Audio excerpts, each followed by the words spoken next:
শুরু করতে হবে কার নাম নিয়ে? অন্য কোনো নাম নিয়ে শুরু করা যাবে না।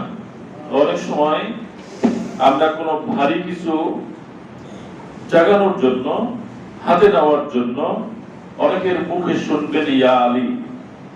বিশেষ করে যারা ভারী লেবারের কাজ করে তারা এই শব্দটা উল্লেখ করে। আপনারা কি শুনেছেন কখনো? এটা শিয়াদের আমলটা আমাদের মধ্যে গ্রো করেছে। আলী শক্তির উৎস নয়, আলীর যিনি সৃষ্টিকর্তা, তাকে যিনি শক্তি দান করেছেন, তাকে যিনি ইলম দান করেছেন, তিনি শক্তির উৎস। আল্লাহর কুওয়াতা লিল্লাহি জামিআ, সকল শক্তির উৎসকে আল্লাহ। আল্লাহ যে সকল শক্তির উৎস, এটা এত দুর্বল করে বলে চললে, আর একটা আওয়াজ করে বলো উৎসকে আল্লাহ, এটা মাথায় রাখতে হবে। তাহলে কি আমরা কোনো কিছু উঠানোর জন্য আলী বলবো? না। ইয়া আলী বলবো? না। এটা আবার আলীকে ছোট করা নয়। আলী নিজেই তো আল্লাহর উপর নির্ভর করে তার বীরত্ব দেখিয়েছেন, ঠিক কিনা? এজন্য শুরু হবে কার নামে? আল্লাহর নামে। সকল শক্তির উৎসকে আল্লাহ। যদি আমরা নির্বাচন করি তাহলে এই বক্তব্যটা পাল্টিয়ে বলবো, রাজি আছেন সবাই? ইনশাআল্লাহ। এবার বুঝতে পারেন না, এইজন্য ইনশাআল্লাহ বলে ফেলছি। নির্বাচন করলে কিন্তু আমরা বলবো জনগণই সকল ক্ষমতার উৎস। ওই এর মধ্যে তো লেখে দেখি জনগণই সকল ক্ষমতার। আওয়াজ করে বলুন নাউযুবিল্লাহ। একজন মুমিন মুসলমান এই বক্তব্য দিতেও পারে না, মানতে তো পারবেই না। আপনারা দিবেন? মানবেন? এটা হলো জনগণকে প্রতারিত করার জন্য একটা স্লোগান, শয়তানকে খুশি করার জন্য একটি স্লোগান, এবং মানুষ রচিত, মানব রচিত একটি বক্তব্য। এটা অন্য কোনো মানুষ মনে করলেও করতে পারে, কিন্তু ফিরাউনের মতো একজন নাফরমান ব্যক্তিও এটা মনে করেনি। ফিরাউনের যে দরবারটা ছিল, যে আলিশান রাজদরবার ছিল, এই রাজদরবারের সামনেও একটি বাক্য লেখা ছিল। আল্লাহ যখন তার প্রিয় নবী মুসা নবীকে পাঠালেন, মুসা তাকে দাওয়াত দাও, ইন্নাহু তাগা, সে সীমা লঙ্ঘন করেছে, প্রচন্ড বেগে সে সীমা লঙ্ঘন করেছে, দাওয়াত দাও, বেড়ে গেছে। তিনি গেলেন, আল্লাহ তাআলার নির্দেশ অনুযায়ী তিনি সেখানে গেলেন। ধ্বংস করতে পারছিলেন না, দাওয়াতও কবুল করছিল না। আল্লাহর কাছে তিনি আরজ করলেন, আল্লাহ, আপনার এই নবী, আপনার এই বান্দা, তখন তাকে তো আমি ধ্বংস করার চেষ্টা করছি কিন্তু পারছি না। আল্লাহ বললেন, তুমি পারবে না এখনো, কারণ তুমি খেয়াল করে দেখো ফিরাউনের দরবারের, রাজ দরবারের বাহিরে কি লেখা আছে খেয়াল করে দেখো, কারণ সে ওই শক্তির উপরে বিশ্বাস করে। সেখানে লেখা ছিল বিসমিল্লাহ। কি লেখা ছিল? কালিটুক না, কি লেখা ছিল? বিসমিল্লাহ লেখা ছিল। আমি তো দেখি তার দরবারের সামনে এটা লেখা, যেখানে আমার নাম লেখা সেই দরবার আমি ধ্বংস করি কি করে? বুঝতে পেরেছেন আল্লাহর নামের কি বরকত? এই জন্য তুমি ধ্বংস করতে পারছো না। আল্লাহর নামটা এত ব্যাপক ও বিশাল, এই জন্য সব ক্ষমতার মালিক কে? আল্লাহ। নিশ্চয়ই জনগণ নয়। জনগণ হোক আর তাদের নেতা হোক, 2 থেকে 3 বার বমি হলে দাঁড়ানোর আর শক্তি থাকে না। অ্যাম্বুলেন্স খুঁজে নেবে সেই হুঁশও থাকে না, অন্যজনে তাকে কোলে করে নিয়ে অ্যাম্বুলেন্সে বসায়। কাজে মানুষ এরকম করা উচিত নয় যে নিজেকে খুব শক্তিধর মনে করা। এটা শয়তানের ওয়াসওয়াসা, নাউযুবিল্লাহি মিন যালিক। এই ওয়াসওয়াসা থেকে আমরা আল্লাহর কাছে পানাহ চাই, বলুন আল্লাহুম্মা আমিন। বিসমিল্লাহ নামে আমরা বরকত নিতেছিলাম। নাম এটা একটা বড় ব্যাপার। দেখবেন অনেক মানুষের সামনে, মানুষের নামের পিছনে একটি শব্দ যোগ করা আছে। অনেক আলেম ওলামাদের পিছনে নামে দেখবেন বিভিন্ন নামের নিসবাত আছে। নিসবাত মানে রিলেশন, সম্পর্ক। অনেক বড় বড়, যেমন একজন মাওলানা সাহেবের নামের শেষে যদি লাগানো থাকে সিদ্দিক, আমরা মানুষের নামের সামনে আবু বকর নাম, কিন্তু আমরা সিদ্দিক শব্দটা লাগিয়ে দিই। এটা কিন্তু ওই যে সাইয়েদনা আবু বকর সিদ্দিক রাদিয়াল্লাহু তাআলা আনহুকে তার সাথে নিসবত করে আমাদের দেশের পীর মাশায়েখ তাদের সাথে মানুষ রিলেশনশিপ রাখে, বিভিন্ন রকমের রাখে। তার একটি কারণ হচ্ছে তার সাথে নামের একটি মিল রাখে, তার ওই নামের বরকত পাওয়া যায়। উদ্দেশ্য ভালো। আর এটা আল্লাহ রাসূল তার সাহাবীদের থেকে আমলটা প্রমাণিত। রাসূলের হাতে একটা আংটি ছিল, তিনি আবু বকরকে ডাকলেন, বললেন এই আংটিটা নিয়ে যাও, আংটিটার মধ্যে একটু কলেমা লিখে নিয়ে আসো। কলেমাটা হচ্ছে লা ইলাহা ইল্লাল্লাহ, লা ইলাহা ইল্লাল্লাহ, লা ইলাহা ইল্লাল্লাহ, লা ইলাহা ইল্লাল্লাহ, লা ইলাহা ইল্লাল্লাহ। প্রিয় ভাইরা, আল্লাহ রাসূল বললেন এই আংটির মধ্যে এই এতটুকু বাক্য তুমি নকশা করে নিয়ে আসো। প্রথম খলিফা সাইয়েদনা আবু বকর as-সিদ্দিক রাদিয়াল্লাহু তাআলা আনহু, তিনি একজন নকশা ডিজাইনারের কাছে গেলেন, গিয়ে বললেন এটা লিখে দাও, এটা লিখে দাও। তিনি লিখে দিলেন। লিখে দিতে বললেন যে লা ইলাহা ইল্লাল্লাহ, এর সাথে আরেকটা নাম যোগ করে দাও, মুহাম্মাদুর রাসূলুল্লাহ সাল্লাল্লাহু আলাইহি ওয়াসাল্লাম। এই আংটি নিয়ে আসলেন, আল্লাহ নবীর কাছে যথাসময়ে যথারীতি ফেরত দিলেন। রাসূল আংটি দেখে বললেন, আবু বকর, আংটিতে এত বেশি লেখা কেন? এগুলো কি লেখা? তিনি বললেন, এটা কি লেখা? তিনি বললেন, রাসূল, আমি চাইলাম আল্লাহর নামের সাথে আপনার নামটা না থাকলে সুন্দর দেখা যায় না। আমার খুব ইচ্ছা হলো, তাফসীর কাবীরের ভিতরে আসছে, আমার খুব ইচ্ছা হলো যে আপনার আল্লাহর এই কলেমার সাথে যদি মুহাম্মাদুর রাসূলুল্লাহ না লাগানো হয়, আমি আবু বকরের মনটা ভরে ওঠে না। এই জন্য আমি ওই নকশাকারকে বললাম, আল্লাহর নামের সাথে রাসূলের নামটাকেও একটু যোগ করে দাও। আওয়াজ করে বলুন সুবহানাল্লাহ। কি বিয়াদবি হয়ে গেছে? এটা ভালোবাসা। এটা কি ভালোবাসা? ঈমান পূর্ণ হয় না, কিন্তু এরপরেও আরো একটা কিছু লেখা আছে। এই বাক্য দুটার পরেও আরেকটা কিছু লেখা আছে। বলেছে কি? আবু বকর লজ্জিত হলেন, বললেন, আমি খুবই দুঃখিত, এই লেখা আমি লিখতে বলি নাই। এই দুটো বাক্যের পরে লেখা ছিল আবু বকর as-সিদ্দিক। এটা কিন্তু তিনি লিখতে বলেন নাই, কিন্তু ওখানে এসে দেখেন এটা লেখা। হঠাৎ করে আগন্তুক একজন আসলেন, তিনি হচ্ছেন জিবরিল আমিন। সুবহানাল্লাহ। জিবরিল আমিন এসে বললেন, ইয়া রাসূলুল্লাহ, ইয়া হাবিবাল্লাহ, আপনার এই প্রিয় সহচর তার নাম লেখার জন্য বলে নাই। যে লোক আল্লাহর নামের সাথে আপনার নামকে এত মহব্বত করে ভালোবাসে, আল্লাহ আমাকে নির্দেশ দিয়েছেন যে আমার বন্ধুকে ভালোবাসলো, তার নামটাও তুমি আমার বন্ধুর সাথে সংযুক্ত করে দাও। তাফসীরের কথা। নামের বরকত আছে না নাই? নাম লাগবে, নামের একটা বরকত আছে। এই জন্য সন্তানের নাম রাখার সময় খেয়াল করে রাখবেন। নান্টু, বল্টু, সেন্টু, এগুলো ওই যে ড্রাইভিং যারা করে, যারা গাড়ি টাড়ি ঠিকঠাক করে, সেই জায়গায় রাখলে মানায়। নাট বল্টু এগুলো রাখবে। মুসলমানদের সন্তানদের নাম এরকম নাট বল্টু হতে পারে না। হুজুর, এটা তো ডাক নাম। ভালো নাম একটা আছে, এটা ফ্রিজে রাখছি। কোথায়? ডিপ ফ্রিজে। ভালো নাম একটা আছে, এটা ফ্রিজে রাখবেন। তো ভালো নাম আপনি ডাকবেন কবে? কোথায় রাখবেন? এটা নির্বাচনের সময় পোস্টারে লিখবেন আর ব্র্যাকেট দিয়ে ডাক নাম দেখাই দিবেন। এটা এই জন্য লিখেছেন। এটা ভালো নামটাই ডাকবে। নান্টু নাম রাখলে ওইটা রেখে দিবেন ফ্রিজে, ওইটা নির্বাচনের সময় কাজে লাগাবেন। যে এই লোক ভালো না, নান্টু, সে বল্টু, এই নাম রাখাবেন। তো আমরা রাজি আছি সবাই? ভালো নাম রাখবেন এখন থেকে। অনেক ঘরে অনেক জায়গায় যাওয়ার সুযোগ হয়। আমার কিউরিসিটি আছে। আমি ছোট্ট সন্তানদেরকে ডাক দিলে জিজ্ঞেস করি, তোমার নাম কি? এই নাম। তোমার নামের অর্থ কি? তা তো জানি না। তোমার আব্বুকে জিজ্ঞেস করো। আব্বুকে সামনে ফেলেই আমি বলি, তোমার বাবাকে জিজ্ঞেস করো নামের অর্থ কি?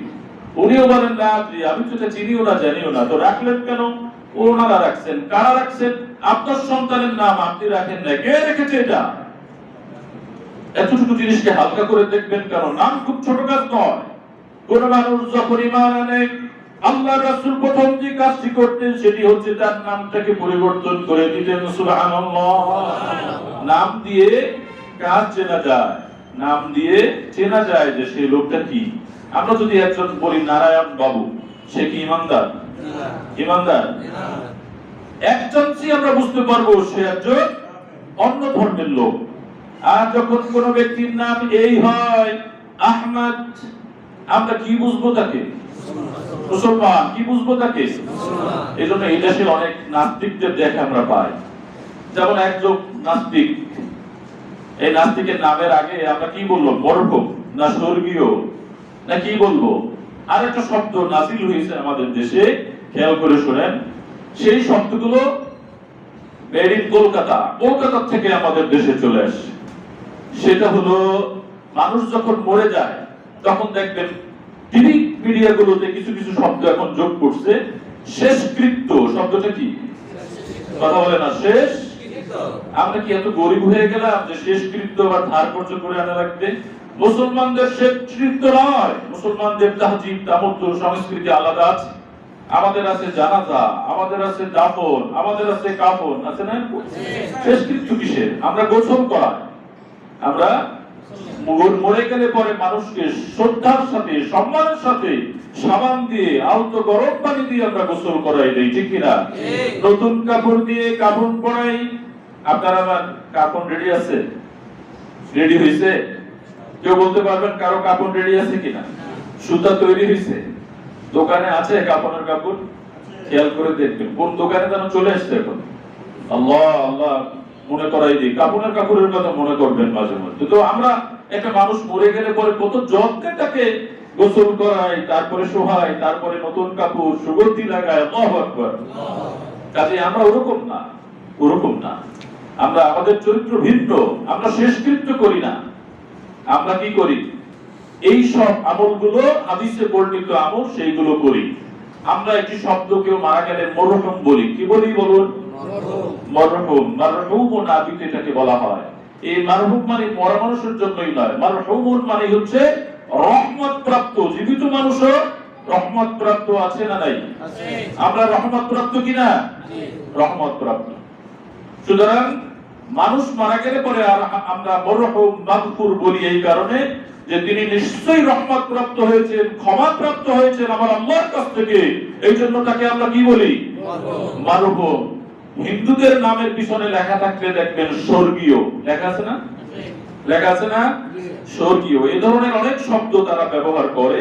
আপনারা খেয়াল করবেন, আমরা এই সমস্ত শব্দ ব্যবহার করব না। বিগত হয়েছেন, গত হয়েছেন, এই বিগত আর গত মুসলমান বলবে না। মুসলমান বলবে ইন্তেকাল করেছেন। কি বলবে? ইন্তেকাল করেছেন। ইন্তেকাল মানে হচ্ছে ট্রান্সফার। আমরা এই পৃথিবী থেকে আরেকটি জগতে, আখিরাতের জগতে আমরা ট্রান্সফার হই। আমরা মরে একেবারে আমাদের বিনাশ হয়ে যায়, আবার পুনর্জন্ম হই, এরকমটাও নয়। পুনর্জন্ম আবার আসিব ফিরে ধানসিঁড়ি নদীর তীরে। এই ধানসিঁড়ি নদীর তীরের বিশ্বাস মুসলমান করে না। আমরা আবার আসিব ফিরে কিয়ামতের মাঠে মুসলমান হয়ে, জান্নাতি হয়ে, রাসূলের উম্মত হয়ে। আল্লাহ কবুল করুন, বলুন আমিন। নাকি ধান শালিক বা কিকের কাক কিংবা শালিকের বেশে আসবেন? ওই কবিতায় আছে যে শালিকের বেশে, এরকম আসবেন আপনারা? আসবেন? এই বিশ্বাস আমরা করি? নাউজুবিল্লাহ বলুন। আমি কিন্তু কথায় কথায় আমরা এগুলো খেয়াল করাই দেই যে প্রত্যেকটা কথায় আমরা মুশরিক হওয়ার সম্ভাবনা রাখি। এই জন্য আমরা যেন মুশরিক না হয়ে যাই, বলুন আল্লাহুম্মা আমিন। প্রিয় ভাইয়েরা, আমরা আল্লাহর নাম নিয়ে বাঁচবো, আল্লাহর নাম নিয়ে মরবো। বিসমিল্লাহি ওয়া আলা মিল্লাতি রাসূলিল্লাহ। সুবহানাল্লাহ। আমরা আল্লাহর নামে কবরে নামাই, আর রাসূলের মিল্লাত, রাসূলের আদর্শের মধ্যে রাসূলের জাতিভুক্ত হয়ে আমরা কবরে নামাই দেই কি দেই না? এরকম মনে রাখতে হবে। বিসমিল্লাহি ওয়া আলা মিল্লাতি রাসূলিল্লাহ সাল্লাল্লাহু আলাইহি সাল্লাম। প্রিয় ভাইরা, তো আমরা এরকম আল্লাহর নামের সাথে রাসূলের নাম যিনি লাগালেন, তার সাথে জিবরিল আমিন বললেন আল্লাহ পছন্দ করেছেন যে আবু বকরের নামটা এখানে লাগাই দেওয়ার জন্য। সুবহানাল্লাহ। আর আবু বকর কত বিনয়ী, তিনি মাথা নত করলেন যে রাসূল, আই এম ভেরি সরি, আমি খুবই লজ্জিত, আমি এই নামটা লাগানোর কথা বলি নাই। তখন জিবরিল আমিন সাক্ষ্য দিয়ে দিয়েছেন যে এই কাজটি আল্লাহর নির্দেশে আমি জিবরিল নিজে করেছি। সুবহানাল্লাহ। তো আমরা এরকম বিসমিল্লাহ নাম নিয়ে এগিয়ে যাব। ওয়া মা তাওফীকি ইল্লা বিল্লাহ। প্রিয় ভাইরা, বিসমিল্লাহ দিয়ে আমরা শুরু করলাম। আর রহমান আর রহিম। আল্লাহ তাআলা অসীম দয়ালু, তার দয়া সব জায়গায় আছে না নাই? এই রহমান এবং রহিম এটা সূরা ফাতিহার মধ্যেও আছে। আমরা এক আলোচনায় দুটো ছেড়ে দেব। এখন থেকে আমরা সব কাজ শুরু করব কি দিয়ে? বিসমিল্লাহ দিয়ে। চুরি করব কি দিয়ে? কথা বলে না। চুরি করার সময় কি বলবো? ঘুষ নেওয়ার সময় এই টেবিলের নিচ দিয়ে দেওয়ার সময় বরকত হোক, এরকম আওয়াজ করে বলুন নাউজুবিল্লাহ। এই ঘুষ নেওয়া দেওয়া জায়েজ আছে? হুজুর কি করব? এই শব্দ একটা বলে বসে কি করব, কি করব বলে কথা নাই। জীবন যেখানে বিপন্ন হবে সেটা আরেক জিনিস, কিন্তু খামাখা বিল্ডিং এর ফ্লোর বানানোর জন্য, ছাদ দেওয়ার জন্য নিচ দিয়ে কিছু দেওয়া, প্রমোশন পাওয়ার জন্য নিচ দিয়ে কিছু দেওয়া ঠিক নয়। এই কাজগুলো আমরা করব না। আল্লাহ তাআলার হাতে আমার উন্নয়ন রয়েছে। তিনি চাইলেই যতটুকু সাথ দিলে আমার জীবন চলবে ওই আমার জন্য যথেষ্ট। ঠিক কিনা?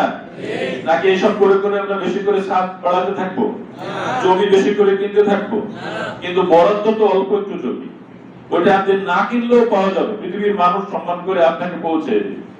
যাই হোক, আমরা বিসমিল্লাহ থেকে এবার পরের বাক্যে চলে যাই। বিসমিল্লাহর পরে কি? আলহামদুলিল্লাহি রাব্বিল আলামিন। কত চমৎকার বাক্য। এবার এই বাক্যের এই সূরাটা আরেকটি চমৎকার ফজিলত শুনেন। আল্লাহ তাআলা আসমানি গ্রন্থ কয়খানা?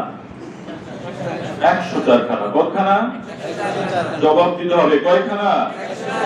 এটাকে আমরা কিছু কিছু পত্রিকায় অনেক মুখে বলি ঐশী গ্রন্থ। কি বলি? ঐশী গ্রন্থ। এই কথাটা একদমই ভুল, এটা আমরা বলবো না। বলেন আমরা আর বলবো না কোনোদিন। ঈশ্বর, ঈশ্বরী আছে না নাই?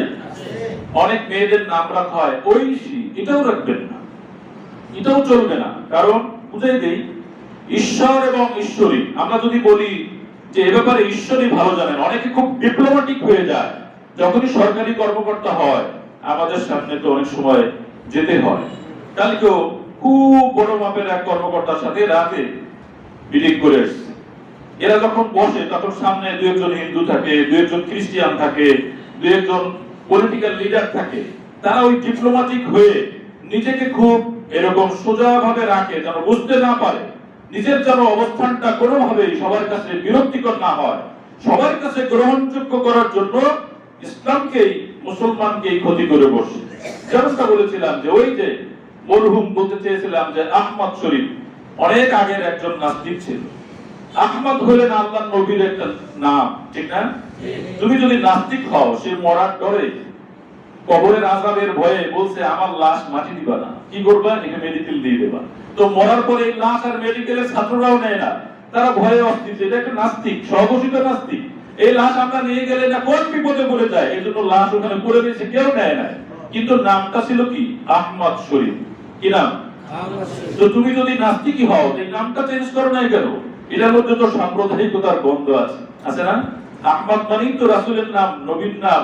আহমদ মানেই তো মুসলমান। তো তুমি এটা চেঞ্জ করে ওরকম একটা নাম রাখো না কেন? প্রিয় ভাইয়েরা, এই জন্য আমাদের খুব খেয়াল করা লাগবে যে পুরো নাস্তিকও আমরা হইতে পারি না। অনেক নেতাকে আপনি এরকম পাবেন বলে ঈশ্বর। আল্লাহর নাম ঈশ্বর হতে পারে না। আল্লাহর নাম ট্রান্সলেশন হয় না, গড হয় না। গডের ফেমিনিন জেন্ডার আছে, ঈশ্বরের ফেমিনিন জেন্ডার আছে, ঈশ্বরী আছে। আল্লাহর কি এরকম কিছু আছে নাকি? আওয়াজ করে বলুন, আছে? আছে? কোন মুসলমান ঈশ্বর বলতে পারে? পারে না। অন্তত আজকের যারা এখানে সমবেত আছেন, খাস তওবা করবেন, স্ত্রীকে শেখাবেন, সন্তানকে শেখাবেন, বাবা মা ঈশ্বর বলা যাবে না। ঐশী গ্রন্থ মানেই হচ্ছে এরকম যার ঈশ্বরী আছে। ঈশ্বরের বাণী ঐশী বাণী বলা হয়। আমাদের কোনো ঈশ্বরও নাই, তার কোনো বাণীও নাই। বাণী হবে কার? জোরে বলুন, কার বাণী? এই যে বাণী, এই কালাম কার? আল্লাহ। আল্লাহ, কোন ঈশ্বরের নয়, কোন গডের নয়। Allah is, Allah always, Allah everywhere, Allah. এর কোন ট্রান্সলেট নাই, এর কোন অর্থ লাগবে না। অর্থ প্রত্যেক বর্ণে বর্ণে আছে, ভিন্ন আলোচনা। তাহলে আমরা ঐশী বাণী বলবো এটাকে? আর কি বলবো? আসমানি কিতাবও যদি বলেন তবুও চালানো যাবে, আল্লাহর কালাম বললে সবথেকে সুন্দর হয়। বলার সময় বলবেন আল্লাহর দেয়া গ্রন্থ সমূহ, আসমানি গ্রন্থ কয়খানা? 104 খানা। 104 খানার মধ্যে প্রধান আসমানি গ্রন্থ হচ্ছে 4 খানা। কয়খানা? 4 খানা। এর মধ্যে তাওরাত, ইনজিল, জাবুর, পরেরটা কি? ফুরকান। তাওরাত, ইনজিল, জাবুর, ফুরকান। তাওরাত হচ্ছে মুসা আলাইহিস সালামের কিতাব, তিনি তাওরাত কিতাব পেয়েছিলেন। জাবুর হযরত দাউদ আলাইহিস সালামের কিতাব, আর ইনজিল খ্রিস্টানদের নবী ঈসা আলাইহিস সালামের কিতাব। আর ফুরকান, কোরআনের আরেক নাম কি? ফুরকান। এই ফুরকান কার উপরে নাযিল হয়েছে? আওয়াজ করে বলুন, আরো আওয়াজ করে বলুন, কার উপরে? মাশাআল্লাহ, বারাকাল্লাহ। বলবো আর সওয়াব হতে থাকে। প্রিয় ভাইরা, তাফসীরের কিতাবে আসছে 104 খানা কিতাবের মধ্যে আমার আল্লাহ তাআলা যে সমস্ত জ্ঞান রেখেছেন, ওই সবটুকু জ্ঞান আল্লাহ তাআলা 4 খানা কিতাবের মধ্যে গচ্ছিত করে দিয়েছেন। সুবহানাল্লাহ বলেন। তাহলে 100 কিতাবের জ্ঞান আছে কয়টা কিতাবের মধ্যে? 4 খানা। আমার নবীজি বলেন এই 4 খানা কিতাবের মধ্যে যে সমস্ত জ্ঞান গরিমা, মণিমুক্তা রয়েছে, নিয়ামত রয়েছে, বরকত রয়েছে, ওই 4 খানা কিতাব থেকে আল্লাহ তাআলা সবটুকু জ্ঞান গরিমা, বরকত, ফজিলত মাত্র 1 খানা গ্রন্থের ভিতরে গচ্ছিত করে দিয়েছেন। সেই গ্রন্থের কি নাম? আওয়াজ করে বলুন, কি নাম? তাহলে 100 থেকে 4, 4 থেকে 1, 4 থেকে 1। আমার নবীজি বলেন এবার এই পূর্ণ কিতাবের মধ্যে আল্লাহ যে বরকত দান করেছেন, এই বরকতটুকু আল্লাহ ঢেলে দিয়েছেন মুফাসসালের ভিতরে। কোথায়? মুফাসসাল। এই শব্দটা আপনার কাছে একটু পরিচিত কম। মুফাসসাল, মুফাসসাল মানে হচ্ছে একটি বিশেষ প্রক্রিয়া। প্রক্রিয়াটা কি রকম? পবিত্র কোরআনের মধ্যে সূরাতুল হুজুরাত একটি সূরা আছে, আছে না নাই? আছে। আওয়াজ করে বলুন, আছে। নাম কি সূরার? হুজুরাত। আরো আওয়াজ করে বলুন, কি নাম? হুজুরাত। মুখ থেকে বের হয় না কেন বাবা? জোরে বলুন, কি নাম সূরাটির? হুজুরাত। এটা কি বরকতপূর্ণ সূরা। রাসূলের শান, মান, আদব, আখলাক, সামাজিক রীতি নীতি এগুলো নিয়ে এই সূরাটা নাযিল হয়েছে। বলুন আল্লাহু আকবার। সূরাতুল হুজুরাত থেকে সূরা নাস পর্যন্ত যে সূরাগুলো আছে, এই সূরাগুলোকে বলা হয় মুফাসসাল। কি বলে? মুফাসসাল। বুঝতে পেরেছেন? কষ্ট পান না তো? কোরআনের ইলম একটু শেয়ার করে নিচ্ছি। এই মুফাসসালটাকে আবার 3 ভাগে ভাগ করা হয়েছে। ইন্টারভিউ শিখিয়ে দিই, ইমাম সাহেবদের ইন্টারভিউ নিতে গেলে এগুলো লাগে। এটা হচ্ছে মুফাসসাল, এটাকে আবার 3 ভাগে ভাগ করা হয়েছে। একটি হচ্ছে দেওয়ালে মুফাসসাল, একটি হচ্ছে আওসাতে মুফাসসাল, আর একটি হচ্ছে কিসারে মুফাসসাল। এই দেওয়ালে মুফাসসাল হলো সূরা হুজুরাত থেকে নিয়ে সূরাতুল নাস, জি না, ওটা হলো টোটালটাকে মুফাসসাল বলা হয়। সূরাতুল ইনশিকাক এই পর্যন্ত হলো দেওয়ালে মুফাসসাল। সূরা বুরুজ থেকে নিয়ে সূরাতুল কদর এইটুকুকে বলা হয় আওসাতে মুফাসসাল। আর সূরাতুল বাইয়িনাত থেকে সূরা নাস পর্যন্ত এটাকে বলা হয় কিসারে মুফাসসাল। সুবহানাল্লাহ বলেন। জানার প্রয়োজন আছে কেন? পুরো কোরআনের বরকত মুফাসসালের ভিতরে দেওয়া হয়েছে। সুবহানাল্লাহ। তার মুফাসসালের গুরুত্ব আছে না নাই? আর ভাগ করা হয়েছে কেন? আপনি যখন ইমামতি করবেন, নামাজ অন্যদেরকে পড়াবেন, আপনি যদি মাগরিবের নামাজে সূরাতুল বাকারা পড়েন অথবা জুমার নামাজে সূরাতুল বাকারা পড়ে বসেন, ঠিক হবে না। আল্লাহর নবীর আদর্শ অনুযায়ী এই কাজটি সুন্নাত তরিকা হবে না। পড়তে পারবেন, নামাজ হবে, সব ঠিক আছে, কিন্তু যেই জামাত বড় হয়, ঈদের নামাজ, জুমার নামাজের জামাত বড় না ছোট? বড় না ছোট? এটাও মুসলমানদের ঈমান দুর্বল হয়েছে। এর একটি লক্ষণ, যখন দেখবে ইহুদি খ্রিস্টানদের ষড়যন্ত্রের বহিঃপ্রকাশ, তারা বলছে যখন দেখবে মুসলমানদের জুমার নামাজের মুসল্লি বেশি, ভয় পাওয়ার কিছু নেই। যখন দেখবে মুসলমানদের ফজরের নামাজের মুসল্লির সংখ্যা বেশি, তখন ভীত সন্ত্রস্ত হয়ে যায়, বুঝবা যে মুসলমানরা জেগে উঠেছে। এই একই মুসল্লিরা এই এলাকায় থাকে, ফজরের সময় কম আর জুমার সময় বেশি। এই জুমার পর দুইটাই কি ফরজ না সুন্নাত? দুইটাই ফরজ। কিন্তু একটি কবিতা আছে যে বন্ধু চেনা যায় সফরে, মুসল্লি চেনা যায় ফজরে। বন্ধু চেনা যায় কোথায়?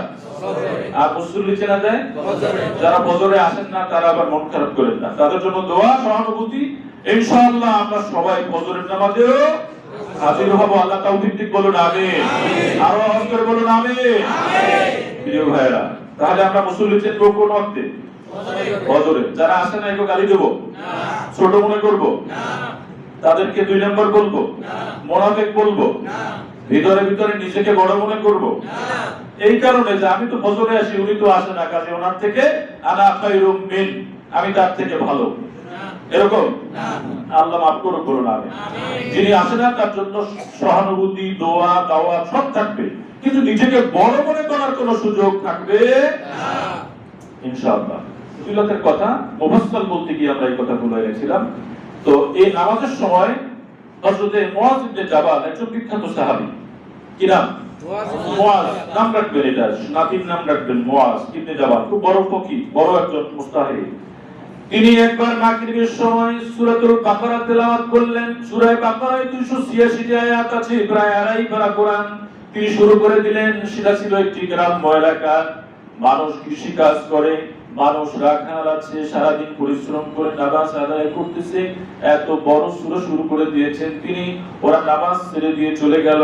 রাসূলের কাছে গিয়ে অভিযোগ জানায় দিল যে আপনার এই যে সাহাবী, এই যে পণ্ডিত, এই যে আলেম, এই যে ফকিহ, এত বড় সূরা পড়েছে, আমরা এত বড় সূরা দাঁড়ায় থাকতে পারি নাই, আপনি কিছু বলুন। মুআযকে ডাকলেন, মুআয, তোমাকে কি ফেতনা বানানোর জন্য পাঠাইছিলেন নাকি? দিনকে সহজ করে উপস্থাপন করো, দিনকে ইয়াসসিরু ওয়ালা তুআসসিরু, কঠিন করো না, দিনকে সহজ করে উপস্থাপন করো। বড় নামাজ, এই নামাজগুলোতে সূরা সংক্ষেপ করবে এই কারণে, কারণ এখানে অনেক বৃদ্ধ মানুষ থাকে, ব্যস্ত মানুষ থাকে। আর যখন ছোট্ট নামাজ হবে, অর্থাৎ যেখানে ছোট জামাত, এই সব জায়গায় তুমি নামাজের জামাতটা একটু বড় করতে পারো। কিন্তু যেই সব জায়গায় মাসালা হলো এই, অনেক মার্কেটে, চিটাগাং রোডে যেখানে স্ট্যান্ড আছে, সেখানে যে মসজিদ আছে, এই জায়গার ইমামতি হলো সংক্ষিপ্ত সূরা দিয়ে নামাজ আদায় করতে হবে। কারণ কারো কারো বাস ছেড়ে যায়, বাস ছাড়লে উনি নামাজও ছাড়বে, নামাজ ছেড়ে দৌড় দিয়ে বাসে উঠবে। এই জন্য ইমাম সাহেবকে কমন সেন্স ওয়ালা ইমাম সাহেব হতে হবে, যেন তিনি নামাজ এরকম একটু কায়দা করে পড়াতে পারেন। আবার যেগুলো ভিতরে আছে, কোনো স্ট্যান্ড নাই, ব্যস্ততা নাই, বাজার নাই, কিছু নাই, সেখানে একটু আস্তে ধীরে সুন্দর করে নামাজ পড়তে পারবে। ওই যে দেওয়ালে মুফাসসাল আর কিসারে মুফাসসাল, মাগরিবের নামাজের সময় ওই কিসারে মুফাসসাল মানে হচ্ছে সূরা বাইয়িনাত থেকে শেষ পর্যন্ত নাস, ফালাক, নসর, কাউসার, মাউন, এই সব সূরা দিয়ে নামাজ পড়াবে। এই জন্য এটাকে ভাগ করা হয়েছে। প্রিয় ভাইয়েরা, এই যে মুফাসসালের ভিতরে পুরো কোরআনের বরকত দেওয়া হয়েছে। আমার নবীজি বলতেছেন, এই মুফাসসালের মধ্যে যে বরকত দেওয়া হয়েছে, ওই বরকতটুকু আমার আল্লাহ একটি সূরার মধ্যে একেবারে সুন্দর করে গুছায় দিয়েছেন। সুবহানাল্লাহ। আওয়াজ করে বলুন, সেই সূরাটির কি নাম? সূরা ফাতিহা। এত আস্তে বললে হয়? সূরা ফাতিহা। আওয়াজ করে বলুন, কি নাম? সূরা ফাতিহা। অনেকগুলো নাম বলেছিলাম না এটা? বলেছিলাম। জি। সূরাতুল ফাতিহা, সূরাতুদ দুআ, উম্মুল কুরআন, বলেছিলাম না এটা? সাবউল মাসানি, সূরাতুশ শিফা, সূরাতুল বারাকা, এরকম অসংখ্য নাম, 40টির মতো নাম পাওয়া যায় কোন কোন তাফসীর, অসংখ্য নাম আছে। এর প্রত্যেকটা আপনাকে সূরাতুল হামদ, সূরাতুশ শুকর এরকম আছে অনেক। সুতরাং এই সূরার মধ্যে এত বরকত, একেবারে 104 খানার বরকত এইখানের ভিতরে ঢেলে দেওয়া হয়েছে। বলুন আল্লাহু আকবার। আল্লাহ তাআলার জন্য আমরা একটু জিকির করে নেই। লা ইলাহা ইল্লাল্লাহ, লা ইলাহা ইল্লাল্লাহ, লা ইলাহা ইল্লাল্লাহ, লা ইলাহা ইল্লাল্লাহ, লা ইলাহা ইল্লাল্লাহ, লা ইলাহা ইল্লাল্লাহ, লা ইলাহা ইল্লাল্লাহ, লা ইলাহা ইল্লাল্লাহ, মুহাম্মাদুর রাসূলুল্লাহ সাল্লাল্লাহু আলাইহি ওয়াসাল্লাম। সূরাতুল ফাতিহা শুরু হলো আলহামদুলিল্লাহি রাব্বিল আলামিন। আমরা জানি এর অর্থ হচ্ছে সকল প্রশংসা, সকল স্তুতি মহান রব্বুল ইজ্জত ওয়াল জালালের জন্য, আল্লাহর জন্য, যিনি তামাম জাহানের রব। সকল প্রশংসা আল্লাহর জন্য, যিনি তামাম জাহানের রব, আর রহমান আর রহিম, যিনি অসীম দয়াময় ও দয়ালু, মালিক ইয়াউমিদ্দিন, যিনি বিচার দিবসের মালিক। ইয়্যাকা না'বুদ, আমরা আপনারই গোলামি করি, ওয়া ইয়্যাকা নাস্তাঈন, এবং আপনার কাছেই সাহায্য চাই। কথাটা কিন্তু একটু ধাক্কা দিয়ে বলা, আপনারই গোলামি করি, আপনার কাছেই সাহায্য চাই। ইহদিনাস সিরাতাল মুস্তাকিম, আপনি আমাদেরকে সরল সঠিক পথ প্রদর্শন করুন। সিরাতাল লাযীনা আন'আমতা আলাইহিম, সেই সব নিয়ামতপ্রাপ্তদের পথ, নিয়ামতপ্রাপ্তদের পথ আপনি আমাদের প্রদর্শন করুন। গায়রিল মাগদুব আলাইহিম ওয়ালাদ-দাল্লিন, সেই সবদের পথ নয় যারা গজবপ্রাপ্ত এবং পথভ্রষ্ট। আল্লাহুম্মা আমিন। সুন্দর একটা মুনাজাত না? সুন্দর একটা মুনাজাত কিনা? আলহামদুলিল্লাহি রাব্বিল আলামিন দিয়ে আমরা শুরু করব। প্রশংসা হবে কার? আল্লাহ। প্রশংসা হবে কার? আল্লাহ। আলহামদুলিল্লাহ তাফসীরের ভাষায় এই আলিফ লামটাকে বলা হয় আলিফ লামে জিনসিয়া বলা হয়। এটা আপনাদের বোঝার কথা নয়, তবুও বুঝবেন এটা যে একটি জিনিসের সকল বিষয় বোঝানোর জন্য এই আলিফ লামটাকে ব্যবহার করা হয়েছে। অর্থাৎ বাকি আর কিছু থাকবে না। একের এক নামলে কত থাকে? একের এক নামলে কত থাকে? কিছু থাকে? কিছু থাকে না, নাথিং। সুতরাং এই আলিফ লাম দেওয়ার পরে প্রশংসা আর কিছু বাকি নাই। সব কার জন্য? লিল্লাহি। কার জন্য? লিল্লাহি, এর জন্য সব প্রশংসা। তাহলে যদি আমাদের এখানে কোন নেতা এসে পড়ে, তো তার প্রশংসা কিছু হবে না? যদি করা হয় সেটা মাথায় রাখতে হবে, এটা আল্লাহরই প্রশংসা আমি করতে চাই। আপনি যখন একটি সুন্দর ফুল দেখবেন, আহা চমৎকার ফুলটা, ঘ্রাণটা অনেক সুন্দর, মাথায় নিবেন যিনি ফুলটা তৈরি করেছেন, এত নিখুঁত ভাবে সুন্দর করে যিনি এই ফুল তৈরি করেছেন তিনি আমার আল্লাহ। প্রশংসা হবে কার? আল্লাহ।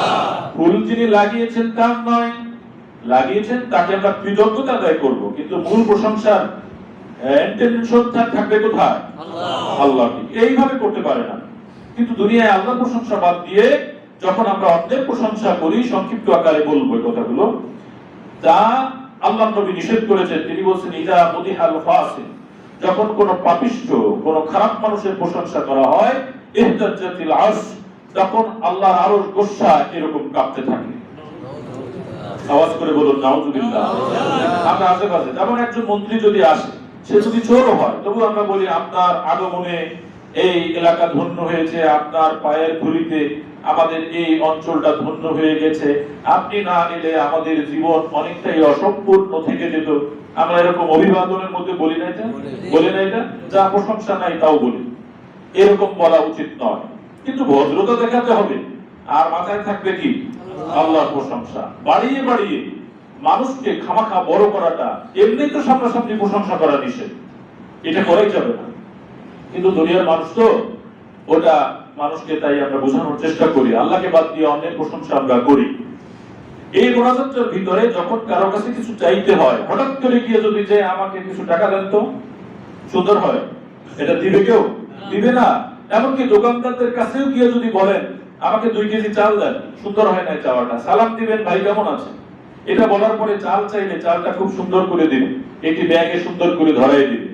এই জন্য দুনিয়ার নিয়ম হচ্ছে, কারো কাছে যদি আপনি কোনো কিছু চান তাহলে আগে তার প্রশংসা করবেন। আমি আমার মালিকের কাছে চাইবো, এই জন্য তার কিছু প্রশংসা আমাকে করে নিতে হবে। এই জন্য শুরু হলো আলহামদুলিল্লাহ। মাল অর্থাৎ আল্লাহর প্রশংসা, সকল প্রশংসা আল্লাহর জন্য আমরা শুরু করলাম। এর অনেক কথা আছে, কিন্তু এই কথা বলতে বলতে আগামী 10-15টা যুব শেষ হয়ে যাবে। এই কারণে ওরকম না, আপনাদের একটা সংক্ষিপ্ত ধারণা আমি দিয়ে দেবো আজকে। সেটি হচ্ছে আলহামদুলিল্লাহ, প্রশংসা কার? লিল্লাহ, আল্লাহর জন্য। কোন আল্লাহ? যিনি রব। কোন রব? যিনি রব্বুল আলামিন, তামাম সৃষ্টি জগতের যিনি রব। এই রব 2 ধরনের হয়। এক ধরনের রব হচ্ছে রুবুবিয়্যাত সুগরা, ছোট রব, এটা মানুষ হতে পারে, লালন পালন করা, যেমন মা তার সন্তানকে লালন পালন করে, কিন্তু মাকে লালন পালন করে কে? আল্লাহ। আর এই মায়ের পেটে যখন সন্তান ছিল তাকে লালন পালন করে কে? আল্লাহ। এটা না হয় দুনিয়ায় কিছুটা সহজ, কিন্তু সমুদ্রের অতল তলে যে সামুদ্রিক মাছ আছে, এটা আমরা দেখি আর খাই। সামুদ্রিক মাছ খান তো? খাওয়া দাওয়া আছে? কথা বলে না, এটা কি নিয়ামত? এই নিয়ামত পেয়ে শুকরিয়া আদায় করবেন কার? আল্লাহ। আলহামদুলিল্লাহ বলবেন কার জন্য? আল্লাহর জন্য। ইলিশ মাছ খান তো সবাই? ইলিশ মাছ বাংলাদেশে আছে না নাই? এটা বাংলাদেশের জন্য একটা নিয়ামত, আলহামদুলিল্লাহ বলেন। ইলিশ মাছের মধ্যে বা সামুদ্রিক মাছের মধ্যে আছে ওমেগা ফ্যাট 3, যেটা খাইলে পরে করোনা রোগ তার মধ্যে ভালো করে বিজয়ী হতে পারে না, আলহামদুলিল্লাহ বলেন। যদি এই ফ্যাট ওমেগা ফ্যাট 3 আপনার আমার মধ্যে থাকে, তাহলে ডিএইচএল ব্লাডের যারা ডাক্তার আছে তারা বুঝবেন এটা, যে ভিতরে যদি এই ফ্যাটটা আমাদের থাকে তাহলে হার্ট অ্যাটাকের সম্ভাবনা একেবারেই থাকে না বললে চলে, আলহামদুলিল্লাহ বলেন। প্রিয় ভাইরা, এই যে ইলিশ মাছ আমরা খাই, পদ্মার ইলিশ সুস্বাদু নাকি সুস্বাদু নয়? সুস্বাদু না? পদ্মার ইলিশ খেয়েছে? বাবা ফেরিঘাটে ওরা একদম টাটকা ভাজি করে খাওয়ায়, যারা খান নাই গিয়ে খেয়ে আসবে, কয়েকদিন পর তো ফেরিঘাট থাকবে না, পদ্মা সেতুর কল্যাণে থাকবে, বাবা খাতে গিয়ে মাছ চয়েস করবেন। সাধারণত পদ্মার ইলিশের মাথাগুলো একটু কি হয়, লম্বা হয়, আর মেঘনা অন্য জায়গাতে একটু মোটা তাজা হয়, একটু রাউন্ড আকৃতি। তো ওটা চিনবেন, চিনে তারপরে ওকে বলবেন যে এটা ট্রাই করো, আমাকে দাও, দেখবেন সুন্দর করে খেতে পারবেন। খেয়ে দিয়ে বলবেন কি? খেয়ে দিয়ে কি বলবেন? কপাল খারাপ ইন্ডিয়ার মানুষদের। কারণ কি? ইন্ডিয়ার নেপাল হয়ে যে নদীটা ইন্ডিয়ায় ঢুকছে, সেই নদীটার ইন্ডিয়ার নাম হচ্ছে গঙ্গা। কি নাম? কথা বলেন, কি নাম? গঙ্গা যখন বাংলাদেশে এসে এদিক থেকে ঢুকছে রাজশাহীর ওদিক দিয়ে, তখন এটা হয়ে গেছে কি? পদ্মা।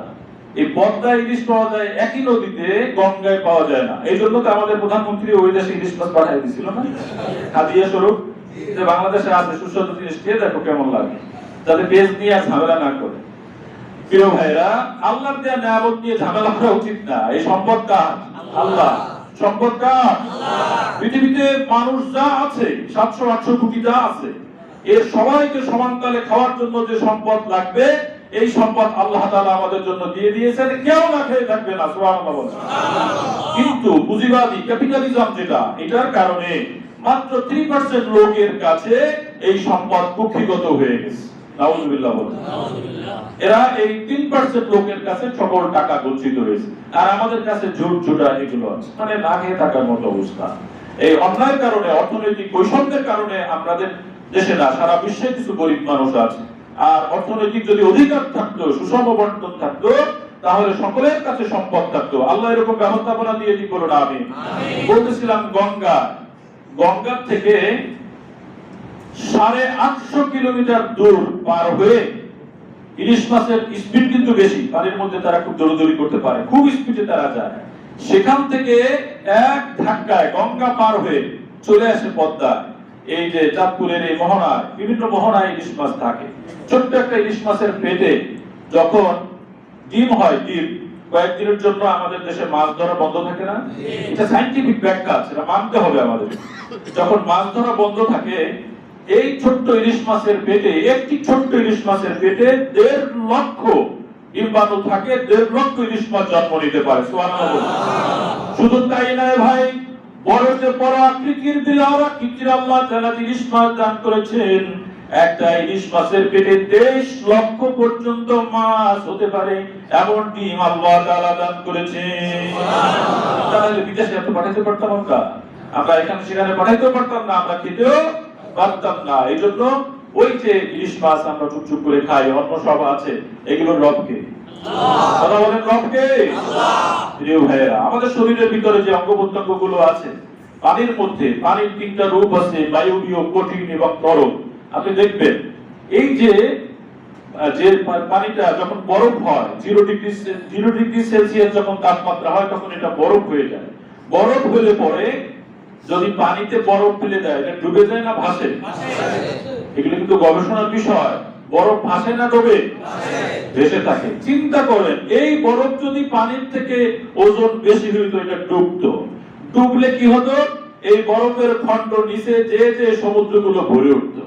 ভরে উঠলে সমুদ্রের তলদেশের প্রাণীরা থাকতো কোথায়? সবাই উপরে উঠে আসতো। আর পানি আমাদের বিপদ সীমার উপরে, মাঝে মধ্যে যে কয়েক মিটার পানি বাড়ে, তাই কিন্তু মংলা, তারপরে কক্সবাজার উপকূলীয় অঞ্চল 8 নম্বর 10 নম্বর সতর্কতা সংকেত দেয়। আর যদি বরফ এরকম ভেসে ওরকম ডুবতো আর সমুদ্রের তলদেশ ভরে যেত, তাহলে সামুদ্রিক মাছ নয়, পৃথিবীর মানুষও বাঁচতে পারতো না। এই দেখাশোনা কে করেন? আল্লাহ। এই বরফকে হালকা কে করেছে? আল্লাহ। ভেসে থাকে বিদায়ী বরফ গলে যায়, পানিতে রূপান্তরিত হয়ে যায় এবং মাছ সহ সমুদ্রের অতল তলে যে প্রাণীরা আছে তারা বাঁচতে আল্লাহু আকবার বলেন। চিৎকার করে বলুন আলহামদুলিল্লাহ। আর ইলিশ মাছের এই ডিম, এই বাচ্চা, এগুলো সব খেয়ে কার প্রশংসা করবেন? নাকি ভাবির? না, ভাবির রান্না আজকে সেরকম হয়েছে, এরকম নাউযুবিল্লাহ বলুন, প্রশংসা হবে কার? আজকে আর বলবো না। ইলিশ মাছের খাওয়ার তালে থাকেন, তবে বিসমিল্লাহ বলে খাবেন, আলহামদুলিল্লাহ বলে উঠবেন। খেয়ে আঙুল চাটবেন আর বলবেন এটা সেটা, এটা না। বাবুর্চির রান্না, ভাবির রান্না, এগুলো না। হোটেলের কোনো গান নয়, কোনো গান হবে কার? হোটেলওয়ালারও দিবেন একটা থ্যাঙ্কস, ভালোই করছেন, আপনার রান্না বেশ ভালো। কিন্তু ইলিশ মাছের যিনি মালিক, তিনি অপ্রতিদ্বন্দ্বী, তার কোনো তুলনা নেই। আল্লাহ তাআলা আমাদের নদীতে আরো বেশি করে ইলিশ মাছ জন্মাই দিন, আমরা যেন আরো বেশি বেশি খেতে পারি, বিদেশেও রপ্তানি করতে পারি। আর এটা খাওয়ার পরে আমাদের হার্টের রোগ ভালো হয়ে যাবে, ঠিক কিনা? ইনশাআল্লাহ, ইনশাআল্লাহ।